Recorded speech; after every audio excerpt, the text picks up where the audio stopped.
દેશની પ્રથમ cyber slavery web series Myanmar ફાઇલનું ટીઝર લોન્ચ કરવામાં આવ્યું છે. સુરત શહેર પોલીસ હવે ડિજિટલ યુગના ગુનેગારોને તેમની જ ભાષામાં જવાબ આપી રહી છે. સાયબર ક્રાઇમની માયાજાળમાં ફસાતા નિર્દોષ નાગરિકોને બચાવવા માટે દેશની પ્રથમ cyber awareness micro web series Myanmar ફાઇલ્સનું ટીઝર લોન્ચ કરવામાં આવ્યું છે, જે માત્ર મનોરંજન જ નથી પણ સાયબર માફિયા વિરુદ્ધનું એક સબળ શસ્ત્ર છે.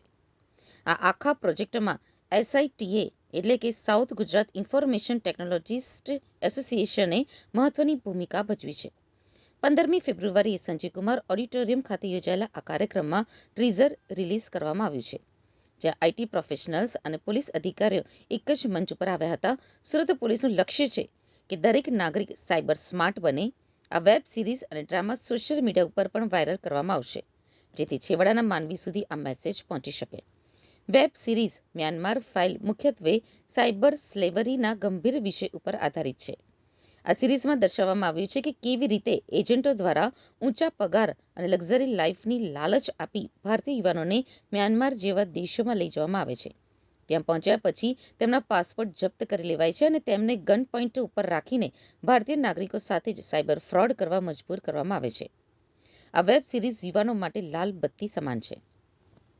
લોન્ચિંગ દરમિયાન રજૂ કરાયેલા સાયબર અવેરનેસ ડ્રામામાં ઇન્વેસ્ટમેન્ટ ફ્રોડ અને APK ફાઇલ ફ્રોડની આધુનિક પદ્ધતિઓ સમજાવવામાં આવી હતી.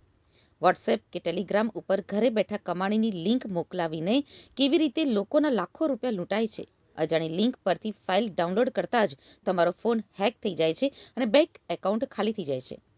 આ ડ્રામા દ્વારા નાગરિકોને સમજાવવામાં આવ્યું છે કે લાલચ એ સાયબર ક્રાઇમનું પહેલું પગથિયું છે. આ કાર્યક્રમ માત્ર જાગૃતિ પૂરતો જ સીમિત નહોતો. સુરત પોલીસે પોતાની સફળતાનો પુરાવો આપતા 13 તુજકો અર્પણ અભિયાન હેઠળ સાયબર ફ્રોડનો ભોગ બનેલા ફરિયાદીઓને તેમના ગુમાવેલા નાણાં પરત કર્યા હતા. પોલીસ કમિશનરના હસ્તે કુલ 23,14,542 રૂપિયાના ચેકનું વિતરણ કરાયું હતું.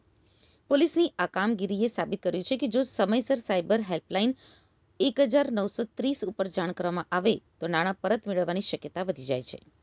પોલીસ કમિશનર અનુપમસિંહ ગેહલોતે જણાવ્યું હતું કે સાયબર ગુનેગારો સતત નવી રીતો શોધી રહ્યા છે, તેથી આપણે અપડેટેડ રહેવું જરૂરી છે.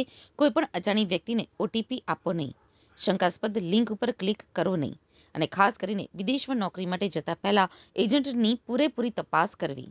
સુરત સાયબર ક્રાઇમ સેલ 24/7 નાગરિકોની મદદ માટે તૈયાર છે.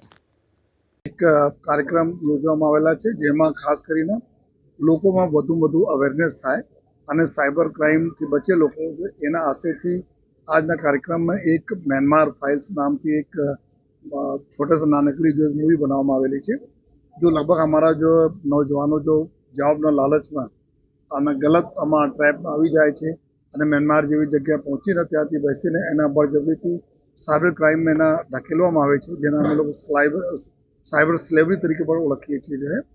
તો આના એને લઈને કે જો અમુક કેસો સુરતમાં બી થયા હતા, સુરત પોલીસ સક્સેસફુલી ઘણા બધા લોકોના રેસ્ક્યુ પણ કરેલા છે. એના ઉપર આધારિત થઈને એક નાનકડી મૂવી બનાવીને વધુ લોકો જોવે અને લોકો એના અવેર થાય, જેના લીધે જો કોઈ ટ્રેપ નહીં આવી શકે. અને સાથોસાથ અહીંયા જો પ્લેના માધ્યમથી બી મેન્શન કરવામાં આવે કે .apk ફાઇલ છે કેવી રીતે બચી શકાય જોઈએ અને ઇન્વેસ્ટમેન્ટ જો તમારે એકને ડબલ કરવા જો લાલચ આપી ઇન્વેસ્ટમેન્ટ ફ્રોડ થાય છે એના કેવી રીતે બચાય, એના લઈને અહીંયા બે આપણા રંગમંચન બી થયા છે.